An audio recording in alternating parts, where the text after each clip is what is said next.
Hello friends, good morning. और मैं फिर आ गया हूँ आपके लिए एक बार फिर से संस्कृत कक्षा 10 की चौथे पाठ का हिंदी अर्थ। इसका नाम है शिशुलालनम। तो देखते हैं इस पाठ में।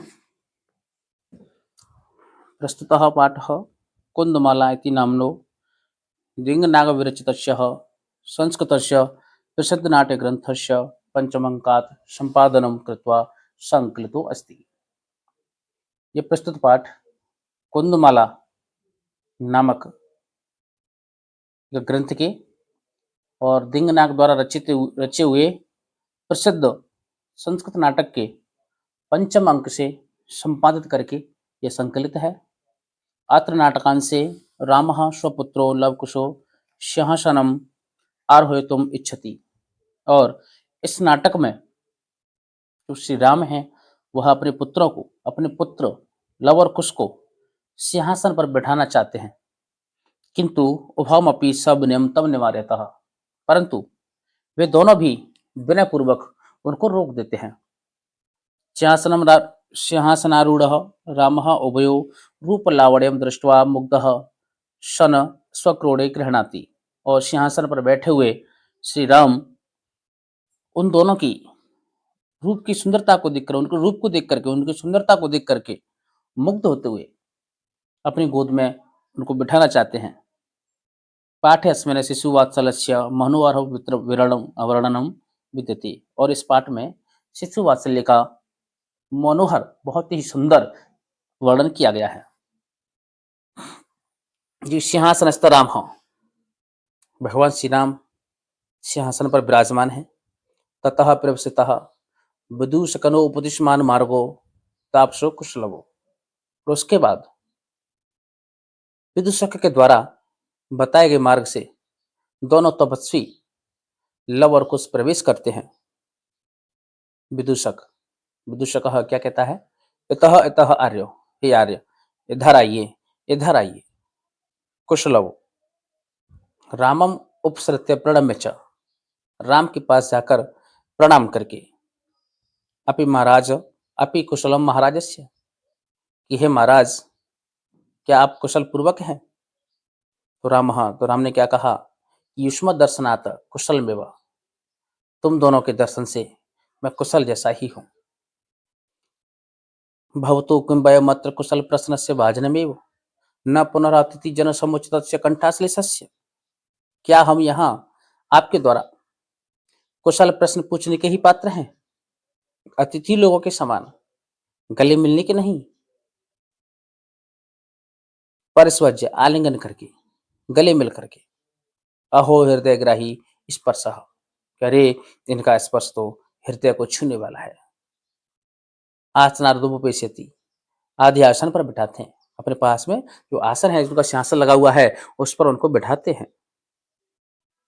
उभौ राजासनम खल विततः न युक्ति मध्याश्रुतम।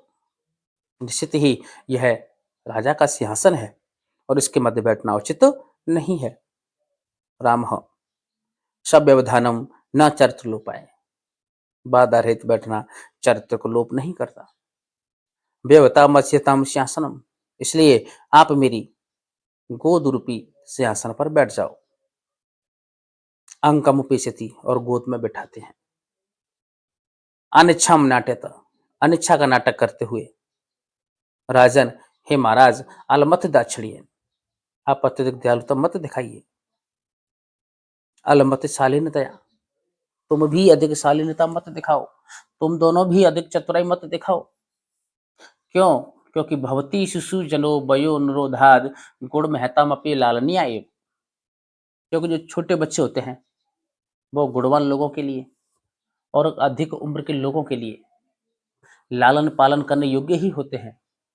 ब्रजति हिम करो अपी बाल भावात पशुपति मस्तक कीतक छदतुम। जिस प्रकार चंद्रमा बाल भाव के कारण पशुपति शिव के मस्तक पर केतकी के फूलों से बने हुए चूड़े के ऊपर सुशोभित होता है, उसी प्रकार बाल भाव के कारण जो छोटे बच्चे होते हैं वो अधिक उम्र के लोगों के लिए और गुणवान लोगों के लिए लालन पालन करने योग्य ही होते हैं। रामः एषा भवतो सौन्दर्यावलोकनजनितेन कौतूल्येन पृच्छामि क्षत्रियकुल पितामहयो शूरचन्द्रयो को वा भवतोर्वंशस्य कर्ता। अब मैं आप दोनों के सौंदर्य से उत्पन्न या आपके दोनों के सौंदर्य को देख करके कौतूहल पूर्वक मैं ये पूछना चाहता हूँ कि आप दोनों के क्षत्रिय कुल में जो पितामह हैं वो कौन सी कुल के हैं? सूर्य वंश के हैं या चंद्र वंश के हैं? भगवान सहस्त्रदिति भगवान सूर्य वंश के। कथम सम्मत समान अभिजनो समृतो, तो तुम दोनों का इन दोनों का हमारे समान कुटुंब वृतांत कैसे? तब विदूषक ने कहा कि किम द्वयोरपेकमेव प्रतिवचनम, कि क्या तुम दोनों का एक ही उत्तर है? लव ने कहा कि भ्रातरावम सौदर्यो, कि हम दोनों सगे भाई हैं। भगवान श्री राम जी क्या कहते हैं उसके बाद कि समरूपः शरीर सन्निवेशः वैसस्तु न किंचन अनंतरम, कि आप दोनों का जो रूप है वो बिल्कुल समान है, शरीर है वो भी समान है, वेशभूषा है वो भी समान है और आयु में भी कुछ अंतर दिखाई नहीं दे रहा। लव ने कहा कि आवाम यमलो, कि हम दोनों जुड़वा हैं। राम ने कहा कि संप्रति युज्यते, कि मैं जानना चाहता हूँ किम नाम ध्येयम, कि आपका नाम क्या है? तो लव ने बड़ी कृपा करके लव ने बड़ी सुंदरता से मधुर आवाज में क्या जवाब दिया है कि आर्य वंदनायाम लव इत्यात्मानम श्राव्यामि, कि आर्य की वंदना में मैं अपना नाम लव सुनाता हूँ। कुसुम निर्देश्य, और कुश की ओर इशारा करके आर्योपी गुरुचरण वंदनायाम, कि है आर्य गुरुचरण की वंदना में। तब तक कुछ बीच में बोलते हैं, क्या कहा कि अहम अपि कुशम इत्यात्मानम श्राव्यामि, मैं भी अपना नाम कुश सुनाता हूँ। राम ने कहा कि अहो अरे उदात्तरम में समुदाचार, इनका जो शिष्टाचार है, इनका जो व्यवहार है वो कितना ही सुंदर है। किम नाम ध्येय भवतोर गुरु, आप दोनों की गुरु का नाम क्या है? तो लव ने कहा कि नन भगवान वाल्मीकि, हमारे गुरु वाल्मीकि हैं। के न संबंध है, किस संबंध से? तो उपनयनोपदेशन उपनयनोपदेशन उपनयन संस्कार की दीक्षा के कारण। अहमत्र भवतो जनकम नाम तो वेदितुम इच्छामि, अब मैं यहाँ आप दोनों के पिता का नाम जानना चाहता हूँ। तो लव ने कहा कि नहीं जाना मिश्र नाम ध्येयम, मैं उनका नाम नहीं जानता। न कसदस्मिन् तपोवने तस्य नाम व्यवहरति, न ही इस तपोवन में उनके नाम को कोई पुकारता है। राम ने कहा कि अरे अहो महात्म्यम, इनकी कितनी महानता है। तभी जो कुश बैठे हुए थे उन्होंने कुश ने क्या कहा कि जानाम्यहं तस्य नामध्यम, मैं उनका नाम जानता हूँ। तो कथ्यतम, कहो कि निरनुक्रोशो नामः, उनका नाम निरनुक्रोश है, निर्दयी है। राम ने कहा वैसे कि हे मित्र अपूर्वम खलु नामधेयम, ये नाम तो बड़ा अनोखा है, अर्थात इससे पहले हमने कभी ये नाम नहीं सुना। तब विदूषक ने क्या कहा, विचिंत्य, कुछ सोच करके कहा कि एव तावदम पृच्छामि, तब तक मैं इनको पूछता हूँ कि निरनुक्रोश कहा इति बढ़ती, कि निरनुक्रोश इति कहा एवं बढ़ती, कि ऐसा कौन कहता है? कुछ ने आंसर दिया, कुछ ने जवाब दिया कि अम्बा, ये हमारी माँ कहती हैं। किनको पता एवं बढ़ती, वो तो प्रकृति था, या वो क्रोधित होकर के कहती हैं या सामान्य स्वभाव से? तो कुछ ने कहा कि यद्यारावयो बाल भाव जनतम किंचित अभिनयम पश्यति तदा एवं अधिपति निरनुक्रोशस्य पुत्रो माँ चापलमिति।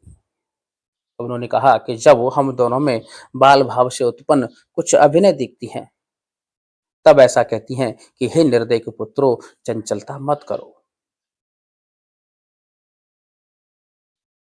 तो विदूषक ने कहा कि इतरियो यदि पितुर्नरन क्रोशो इति नामधेयम, यदि इन दोनों के पिता का नाम यदि निर्दयी है तो एतर्यो जननी तेन अवमानिता निर्वासिता एतेन वचनेन दारको निर्भत्स्यति। तो निश्चित ही इन दोनों की माता को अपमानित करके घर से निर्वासित कर दिया गया है, इसलिए वह इन प्रकार के वचनों से अपने संतान को डांटती है या फटकारती है।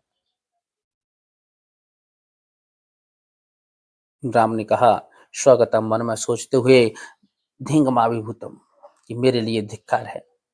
क्यों? क्योंकि सा तपस्विनी मत कर्तेन अपराधेन स्वपत्नीमेव मन्युगर्भरक्षरि निर्भत्स्यति। क्योंकि वह मेरे द्वारा किए गए अपराध से वह अपनी संतान को इस प्रकार के भयंकर अक्षर वाले शब्दों से डांट दिया, फटकारती है। तो राम ने कहा, सब आस्म अवलोकयति, अश्रों सहित देखते हैं और क्या कहते हैं कि अति दीर्घ प्रवास स्वयं, यह विरह युग बहुत ही लंबा और कठिन है।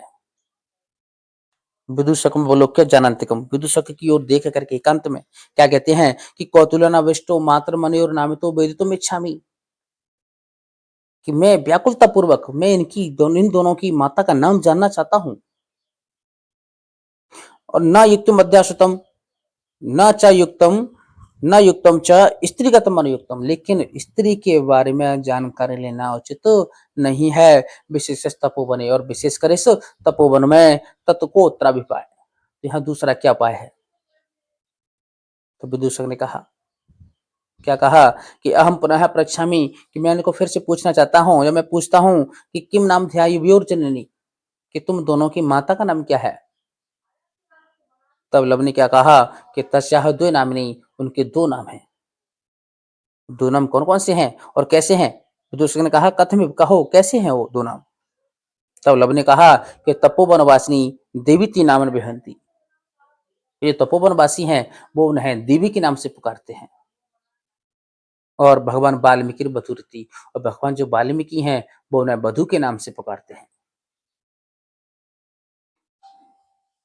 अपि च इतस्तावतः वयस मुहूर्त मात्रम, कि हे मित्र, आप क्षण भर के लिए आप इधर आओ। उपसृत्य समीप जाकर के विदूषक ने क्या कहा कि आज्ञा पेतु भगवान, कि हे महाराज आप आज्ञा दीजिए, मुझे क्या करना है? तो राम ने कहा कि अभी कुमारियोर नयोर अस्माकं च सर्वथा कुटुंब समरूपः कुटुंब वृत्तांतः, कि क्या इन दोनों राजकुमारों का जो कुटुंब वृत्तांत है वो बिल्कुल हमारे समान ही है।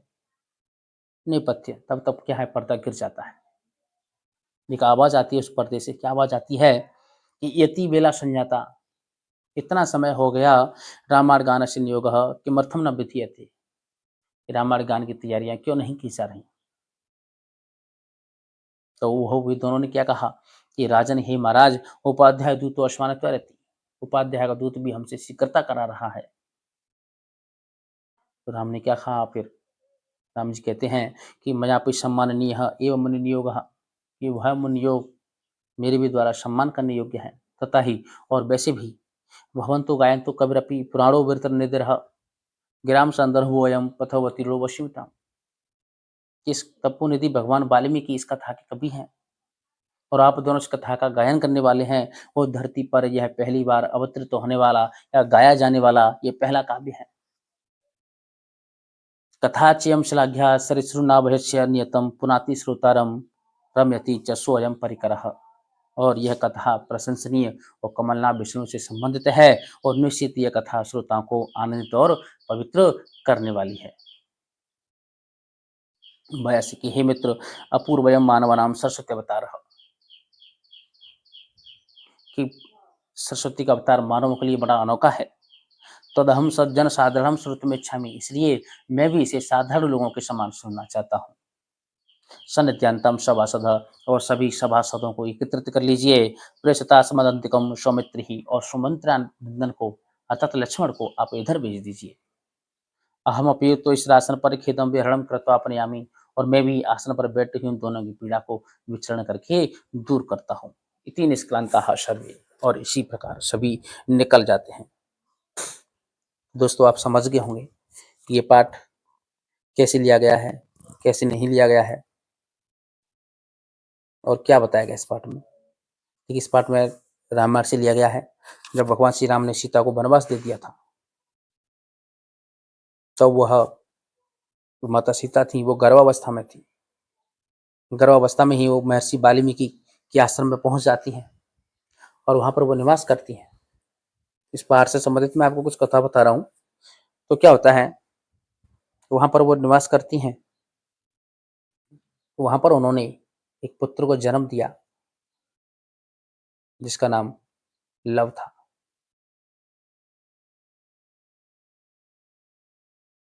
और इसी प्रकार लव एक दूसरा पुत्र था कुश। इन दोनों की शिक्षा महर्षि वाल्मीकि के आश्रम में हुई और इसी कारण उनके वो गुरु बताए गए हैं इस पाठ के अंदर, क्योंकि महर्षि वाल्मीकि के आश्रम में उन्होंने पढ़ाई लिखाई की थी। तो मैं आशा करता हूँ ये पाठ है आपकी समझ में आ गया होगा और इसी प्रकार से हमारे इस चैनल को आगे बढ़ाते रहिए, सब्सक्राइब बढ़ाते रहिए, चैनल को लाइक करते रहिए। धन्यवाद।